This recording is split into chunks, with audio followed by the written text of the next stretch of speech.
and this is one of my favorites. It's called White Sox Only, and this story is set in the South, in a town called, I'm sorry, a state called Mississippi, and that's my family on both sides are from the South. My mother is from Tennessee.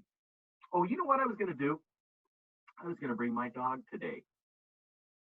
Maybe I'll bring my dog Millie on Wednesday so you can see my dog Millie. I might bring my boys one day, maybe even my wife, so you can see who my family are while we're apart. You can learn a little bit more about Mr. Oliver than you probably ever cared to know. But that way it'll kind of help personalize our read aloud time. So you can learn a little bit about me as your principal. But my family's from the South, and that's where this story was set. And it's called White Sox Only. And if you look closely at the illustrations on the cover of this book, it says whites only. And there's a little girl about ready to drink from the water fountain. And notice that she took off her black patent leather shoes. That's an important part of this story you'll find. White Sox Only by Evelyn Coleman, illustrated by Tyrone Jeter. And notice on this water fountain, there's a rooster. That's a symbol as well about something that you're going to come across in this story. Here we go. White Sox Only. Grandma, can I walk into town all by myself? I asked one hot summer's day. I knew what she was going to say.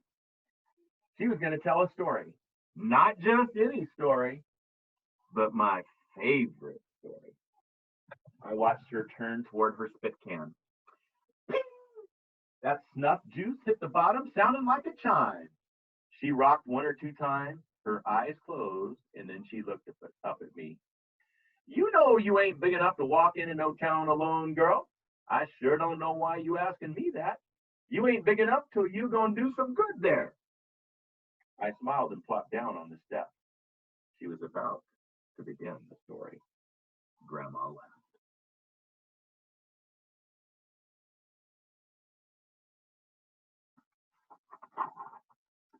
You know, when I was a little girl like yourself, I sneaked into town once. Yep, all by myself. Wasn't planning on doing no good. Had just been waiting for a scorching hot day. I had 2 eggs hid in my pocket. Not to eat, mind you, but to see if what said was really true. I slipped on my finest Sunday dress and my shiny black patent leather shoes and my clean white socks. I pulled my plaits back with a bow. Why, I thought I looked pretty grown up. Lord, you should have seen me strutting, the dust flying behind me. I had to hold my arms steady on account of them eggs, though. Now that I think about it, I must have been a mighty funny sight. I sneaked up that road singing, jump back, Sally, Sally, Sally, walking up the alley, alley, alley, to nobody but myself. And child, was it hot? On that kind of a day, a firecracker might light up all by itself.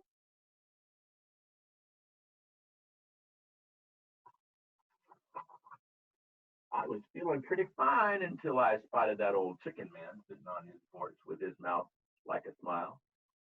I just looked down at the dirt. My mama had told me how that chicken man still did things he knowed all the way from Africa, stuff that his grandmother done taught him. Mama also had told me that he could heal the sick just by laying on his hands, and that one time he made a blind man see just by looking deep into his eyes, and folks said he turned people into chickens if he didn't feel that they were doing what was right. That's why he was called the Chicken Man. I was kind of scared he might think I wasn't doing right, so I started walking faster and faster. I still held my arms out steady, though, so I wouldn't break them eggs.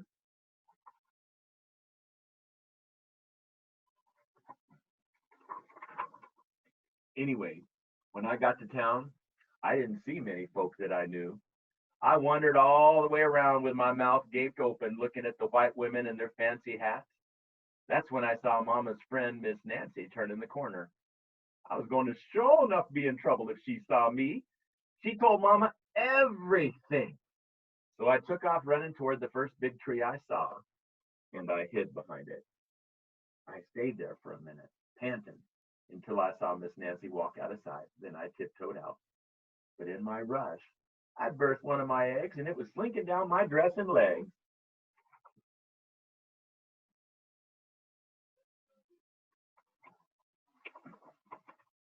I figured I'd better do what I come to do and get back home. I was standing in front of this big old building where there was a statue of a soldier sitting up on top of a horse.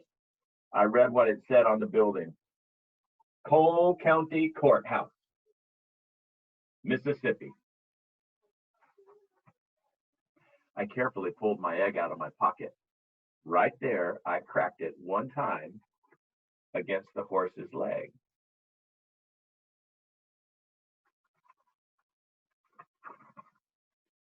The egg's inside dropped to the hot cement. I knelt down with my face close and I watched that egg like the old men watch checkers before making a move. For a minute, I thought it wasn't going to do nothing. Then right around the edges, I saw it. One little bit was turning white. Next, the white creeped wider and the yellow began to bubble. By golly, I was frying an egg on the cement, just like folks said. I jumped up and started dancing and prancing. It was time to go home now. I'd done it. It was all over, and it was true. Yep, it could get so hot on the sidewalk that you could fry an egg.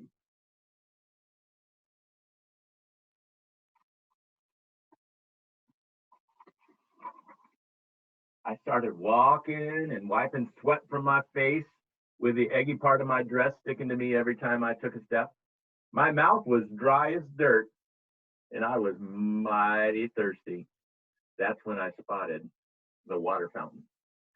It had a little step stool so children could climb up to get a drink.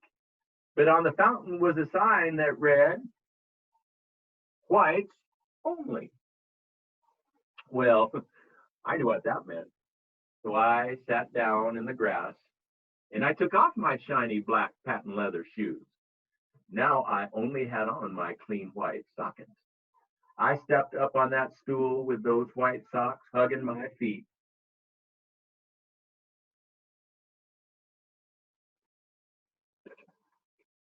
I was slurping up that water mighty fast when this big white man with a black and white bandana around his neck grabbed me off the stool and he pushed me to the ground. The white man pointed to the sign and yelled at me, "Can't you read, girl? Well, I'm going to whoop you till you can't sit down." His big fingers fumbled and tugged at his belt. I began to cry as a crowd of white people gathered round. They were all staring at me. Seeing all the people made me real scared, and I cried louder. I couldn't understand what the white man was so mad about. I was wearing my white stockings.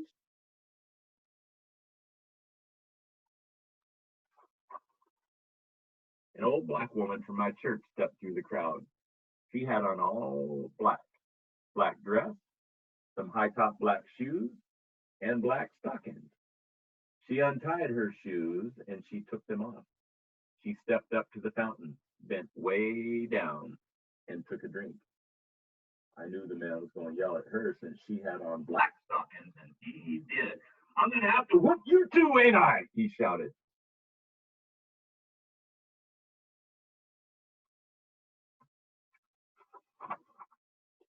But then another black folks started coming over, removing their shoes and drinking from the fountain. They had on clean looking green socks and yellow socks and red socks and blue socks. Of course, the big man with the bandana kept right on yelling.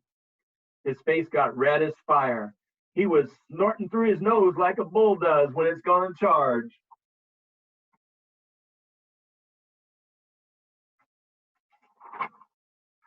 Other white folk came up and started yelling at us too. By that time, the big man had whipped his belt out of his pants. He was hitting me and everybody else who was close. None of the black people moved.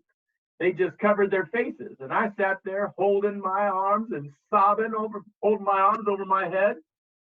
All of a sudden, everybody got quiet, like they was going to pray in church. Even the white people.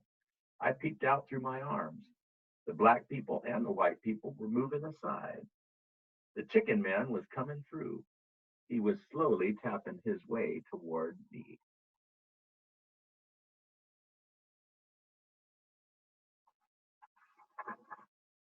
When he got close, he stopped.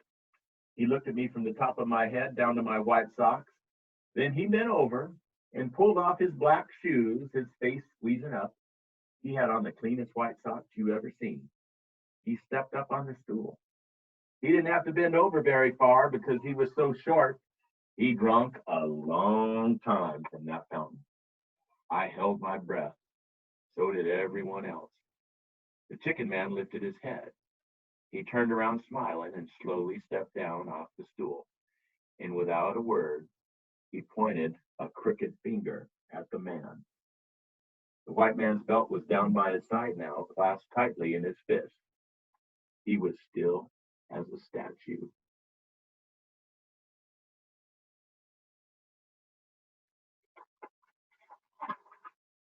The old chicken man helped me up.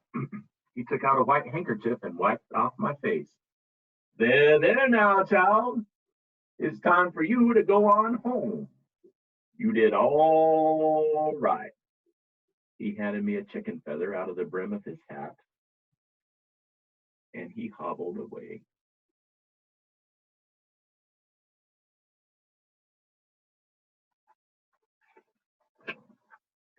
All the black people surrounded me. They were all crying and hugging me. Then they took me home. And when they told Mama what had happened, she just broke out laughing and she said, "Well, I guess you can go to town all by yourself, young'un, because you're sure old enough to do some good there."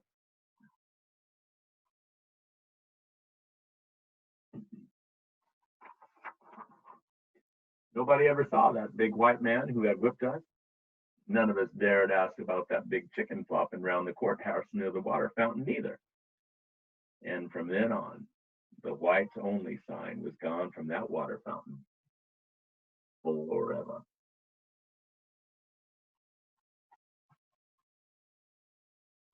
White socks only. You know, it's hard for us to have a discussion when we have almost 50 people. But when I've read this book before to children, we always talk about symbolism. And in books, there's a lot of symbolism. If you look at the illustrations and if you watch for the symbols, you can find them throughout just about any story. And here, when the black folk took off their shoes, they had socks that were green socks and yellow socks and red socks and blue socks. Now think for just a minute. What do you think the author and the illustrator were trying to tell us with this symbol of all of these different colors of socks? I was going to see if I could unmute some of you, and you know what? I'm going to give that a try. Is there somebody, hold on just a second, I'm going to see if I can figure this out. Okay, is there someone that would like to answer on why you think the author and illustrator had everybody wearing different colors of socks? Let me see. Anyone want to take a stab at it? I don't think there's any wrong answers. Why do you think the author and illustrator had us wearing different colors of socks? There we go. My little friend, it says Yvonne. I'm not sure if that is your mom or Yvonne. What is your name? Yvonne. Yvonne, it is Yvonne. Okay, Yvonne, what is your thought about why the author and illustrator had all these different pairs of socks, different colors of socks? To show that people of all colors can use the water fountain. Yvonne, that's brilliant. Anybody else think that same thing? Yeah, there's some different responses to that, but that's what I was thinking too, is to show that, it shouldn't matter what color your socks are or what color your skin are. We should all be able to drink from water fountains, or do anything else for that matter, regardless of the color of our skin. Here's another one I've got a question for. The chicken man took his feather and he gave it to the little girl, the feather out of his cap. What do you think that red feather might have been a symbol for? Think about that for a moment. It was a feather and it was red. and the chicken man gave it to the little girl. What do you think that might have been symbolic of? Anyone want to take a stab at that one? Let's see, I'm looking for some hands that are up. Is it Amy?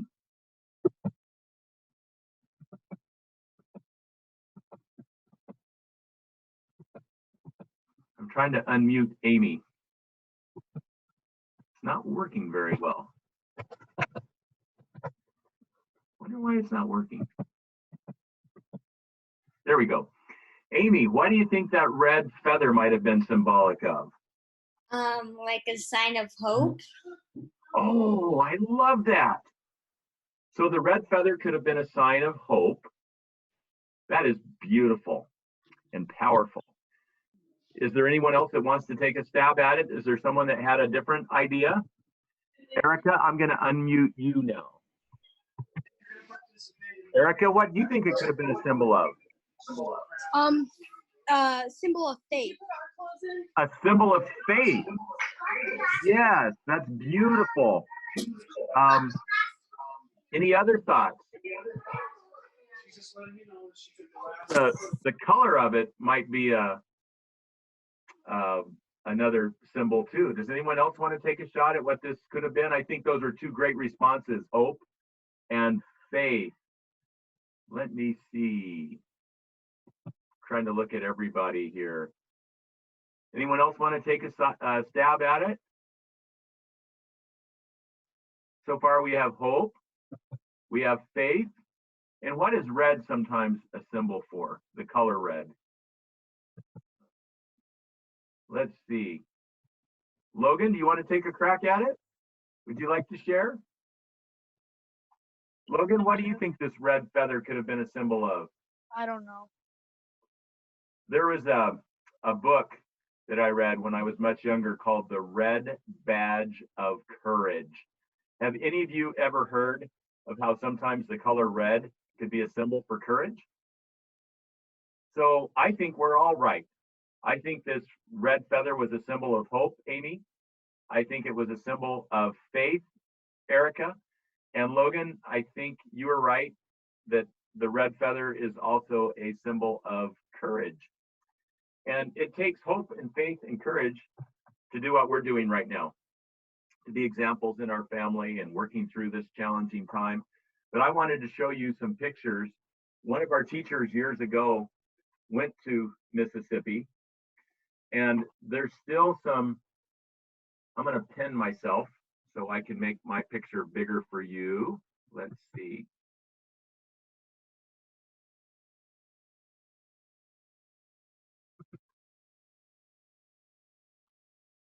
That didn't work out. Let's see, I'm going to pin the video. There we go.